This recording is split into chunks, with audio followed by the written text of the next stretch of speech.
Salut, moi c'est Gaëtan. Le but de cette vidéo-là, c'est de vous montrer comment faire une guitare. J'ai commencé à faire ça il y a 2 ans. J'ai vraiment trippé. Tout ce qui se vend quasiment sur la guitare, c'est en anglais. J'ai acheté ce livre-là ici pour commencer. J'avais pas de base de comment travailler le bois, j'en avais un peu, là, mais pas de lutherie.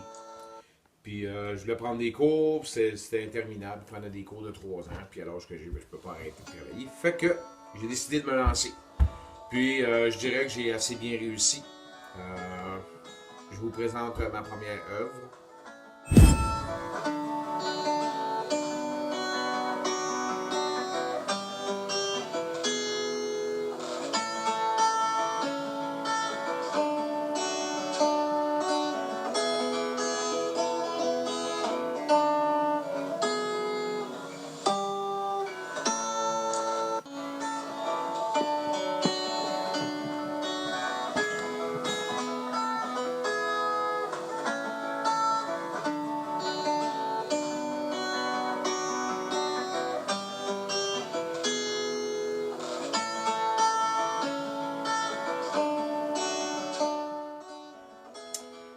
Et voilà, maintenant que vous avez pu admirer ma première pièce, je vais commencer.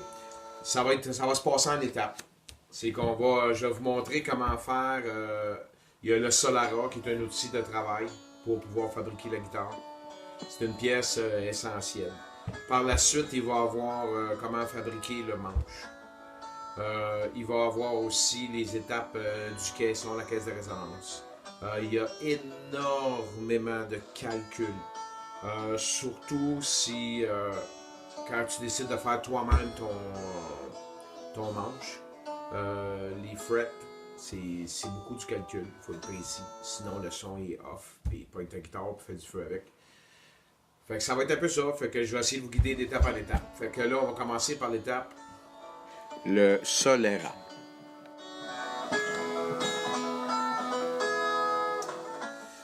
Comment faire un Solara? Qu'est-ce qu'un Solara? Un Solera, c'est S-O-L-E-R-A, c'est Solera, désolé. C'est un morceau de plywood comme ça. C'est la forme que tu vas lui donner. Tu donnes la forme de ta guitare avec un petit peu plus grand à chaque barre. Ça sert de support. Vous voyez le dessin du body de la guitare qui est ici. Je l'ai tracé sur un plywood 3/4. Par la suite, la partie du centre ici, jusqu'à la caisse de résonance, on le drop de 1/8. Fait que tu essaies de le faire en circonférence, ça donne que ça donne pas, que ça soit égal, que ça donne un beau rond, une belle courbe. Puis, c'est avec ça, c'est un outil de travail dans le fond, qu'on va travailler notre guitare dessus. Exemple, on va dire que c'est une partie du fond de la guitare. Vous voyez ici, c'est le cutaway. C'est ce qu'il appelle la partie qui va en bas de la guitare, puis ça te permet d'aller plus loin sur ton manche. Ça, c'est le cutaway.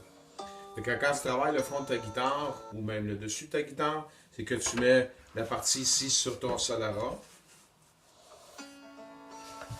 Puis là, tu te fais des cales comme ça. Les cales, les autres, ils viennent guider ton morceau avec. C'est fait pour ça. Puis quand que tu bâtis tes côtés aussi, tu vas te servir du Solara. Puis tu fais beaucoup de travail sur cette planche-là. C'est une planche qu'en arrière, j'ai fait des pattes partout. En un morceau de goujon de 1 pouce et demi, je viens de la vue. 1 pouce, mettons, excusez. Ouais, 1 pouce. Puis, tu vas tout faire le fond de ta guitare avec ça. C'est important qu'il y ait la courbe de sa caisse de résonance. Il n'y a pas une caisse qui est plate. Normalement, les caisses, ils ont toutes une courbe dedans. Si tu mets la guitare en plate sur la table, chez vous, quelque chose, tu vas voir qu'elle va balater d'un bord et de l'autre. C'est parce que tu as une courbe dedans. C'est la courbe de 1/8 comme ça là-bas, donne ici. Il y en a peut-être qui font des modèles avec des courbes plus prononcées, mais c'est là-dessus qu'ils vont prononcer plus la courbe. Fait que si tu enlèves ça avec une varlope, tu peux le sabler aussi. C'est plus long, mais tu y vas avec la varlope. Puis tu essaies de l'emmener le plus doux possible parce que ça va se transférer sur ta guitare, donc il faut que ce soit bien lisse, bien. Il faut que tu aies un quart de pouce de différence, vu que c'est un 8, mais il ne faut pas t'arriver avec un 8. Il faut vraiment que ça soit graduel. Ça marche. Cette partie ici, c'est pour aligner ton manche. Fait que je me suis tracé une ligne au centre pour pouvoir voir le centre de la guitare. Puis là, si mettons, je le mets comme ça ici.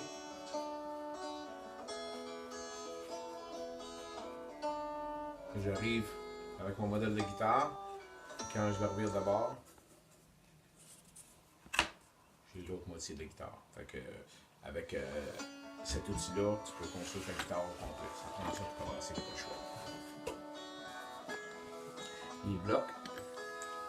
Les blocs que j'ai fait pour les supports, moi je les ai faits à 3 pouces de hauteur.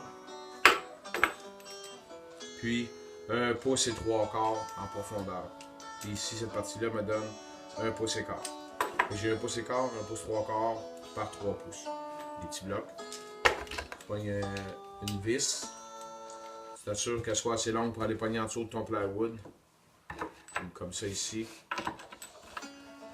Que tu vas pouvoir un petit peu par la suite serrer. Tu peux tenir le côté de ta guitare. Parce que quand on fait la guitare, on coupe jamais bien juste. On laisse toujours comme un gros corps de plus tout le tour. Comme ça te permet de tout travailler. Puis en plus, en étant un corps, ben, tu vas pouvoir le glisser. Là, je ne place pas le morceau comme ça, c'est juste pour vous montrer. C'est que tu peux venir placer ton morceau ici. Quand tu vas le serrer, c'est que là, ton morceau, il tient solide, puis il est tenu par ça, fait qu'il ne gondolera pas, il va rester plat. Ça marche? Première étape, faire un solera.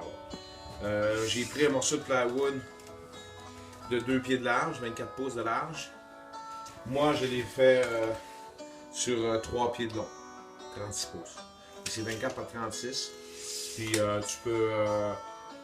vas te dessiner. Si tu achètes un livre, ben là, tu as un plan qui vient avec pour savoir comment couper la grosseur de ton morceau. Sinon, ben, tu prends une guitare que tu veux. Tu le traces le corps, la caisse de résonance sur un papier. Tu viens placer ici, puis tu te laisses au moins 2-3 pouces tout le tour. Moi, j'en ai laissé plus, là, mais tu te laisses au moins 2-3 pouces tout le tour. Comme là, ici, j'ai 3 pouces et demi tout le tour, en général. Alright?